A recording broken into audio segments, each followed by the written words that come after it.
Everyone experiences some type of trauma. Life is hard. All of us are victimized one way or another, but there are certain folks who, no matter what, present themselves as the endless victim to every circumstance, every event, and every person in their life.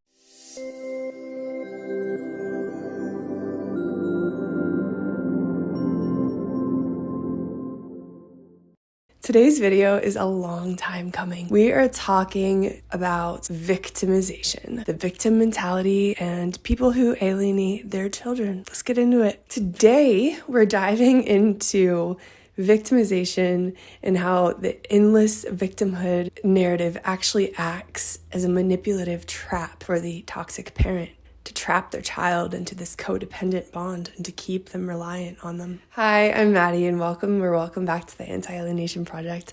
Here I talk about all things related to a certain type of severe child psychological that I went through for 20 years, known as parental alienation. What is parental alienation? Well, this really involves a mad, angry, hurt, and spiteful parent who goes on a rampage to manipulate their child into rejecting their other parent without any true justification. This can destroy a person's life. This is what I went through for 20 years.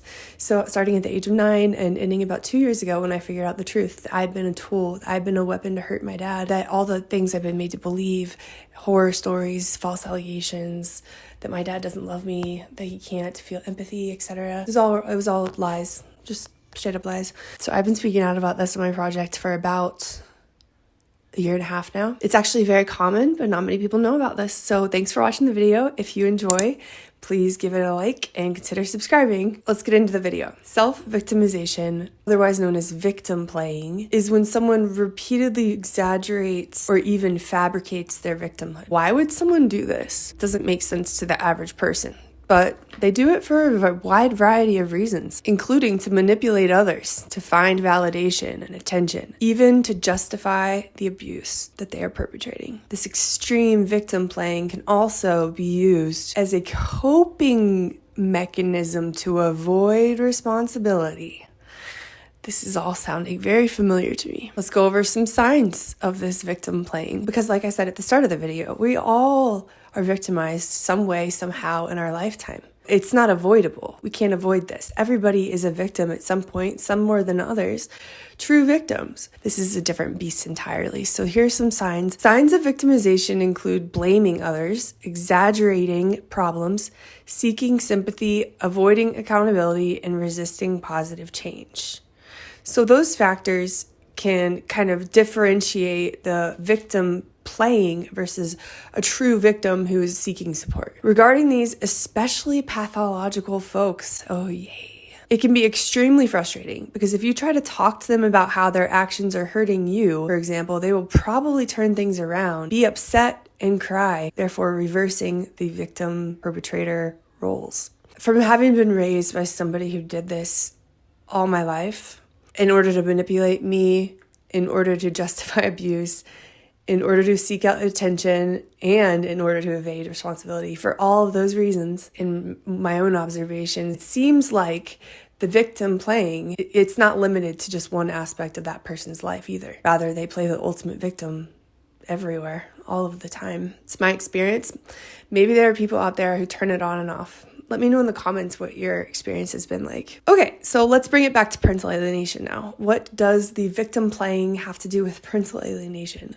Well, I'll give you my point of view. Why is this important in regard to parental alienation? Because children are naive. Not only are they naive and gullible, trusting, and easily confused, easily manipulated, children are especially naive to manipulation by their own parent. This never crosses the child's mind that their parent could be manipulating them. Usually, it takes into adulthood for people to figure out that they've been psychologically abused by a parent for their whole lives, pretty much.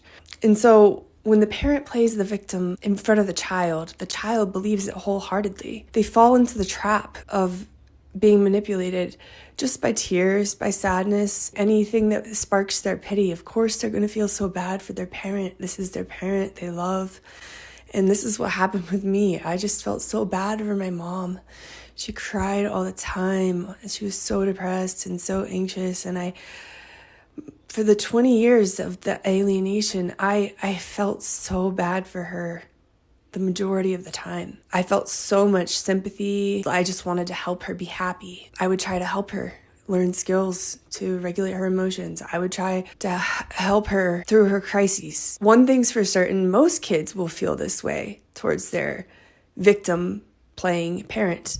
They will feel bad for their sad, poor, pathetic, and lonely parent, or their parent who, according to the parent, was victimized during the marriage. This is another strategy that parents will utilize to gain sympathy from their children by presenting the other parent as the perpetrator and themselves as the victim, endless victim. This creates the good and bad dichotomy, the white and black thinking of the good parent and the bad parent inside of the child. Consider what this does to a child's psyche. Of course, children want to protect their parents. Children want to please their parents, make their parents happy.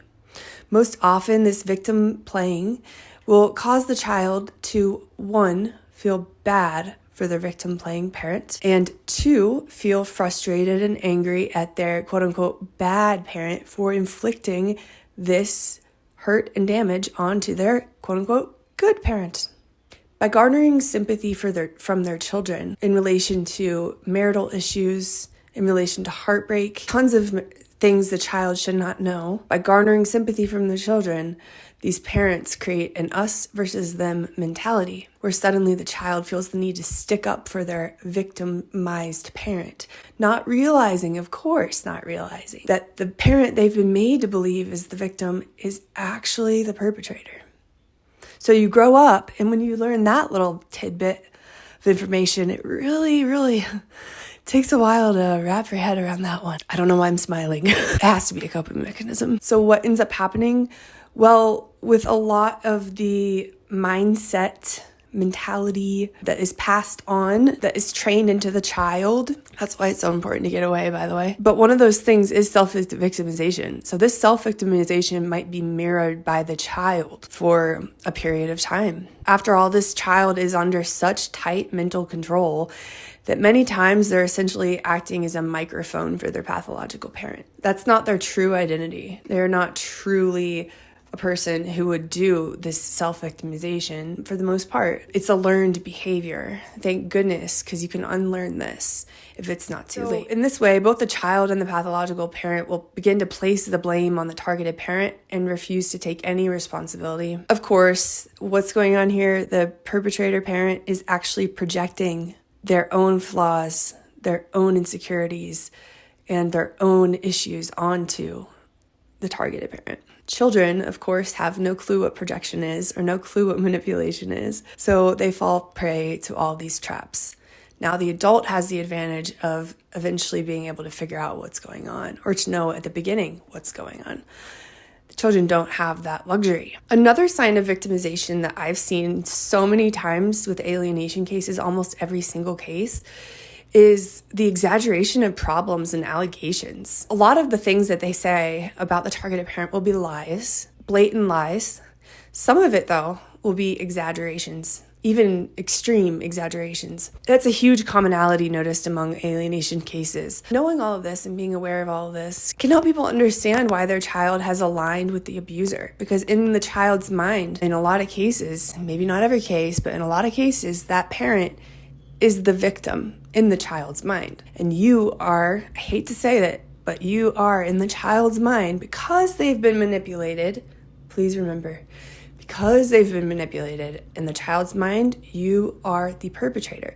If they go with you, this is what I always thought, if I go with my dad, I'm saying yes to injustice. In your kid's mind, they are not rejecting you to hurt you. I think that's something parents can get confused on. Or they're not rejecting you because they don't love you anymore. They're rejecting you because they're under severe mind control. Knowing all of this can also be helpful for people who've been through this as children. It can not only help you identify the pathology in your parent, but it can help you take a step back and put up boundaries because you'll be able to notice the self-victimization and the victim playing more easily. You can hopefully step back from that situation, breathe, and realize this is just their sick brain talking. This is not your fault. This is nothing personal to you. It's just their sick brain talking. If you can relate to anything that I mentioned in this video, and or you have a parent or two parents who made you believe they were an endless victim, or maybe still do that. First of all, I just want to say I'm really sorry. I know what that's like, and it's really disempowering for the child, because not only are they making the child feel guilty and bad and bad for them and sad for them at all turns, and often angry at the other parent for causing it, but who's meeting the child's needs? The child is just as much of a victim here, but they're having to comfort their perpetrator parent. That's what I did for 20 years, guys. 20 years, guys. 20 years. I did that because I felt bad. It took maturing. It took all knowledge, learning about things. It took experiencing unconditional love with my husband and my kids. It took a lot of things for me to realize who was pulling the strings. So I want to end on a note of hope. I used to do this in all my videos early on, and somewhere along the way, I guess I just forgot or something. But I want to bring that back. And today's note of hope might not seem hopeful at first, but it's just this quote I read this morning, and it says, "I couldn't heal because I kept pretending I wasn't hurt.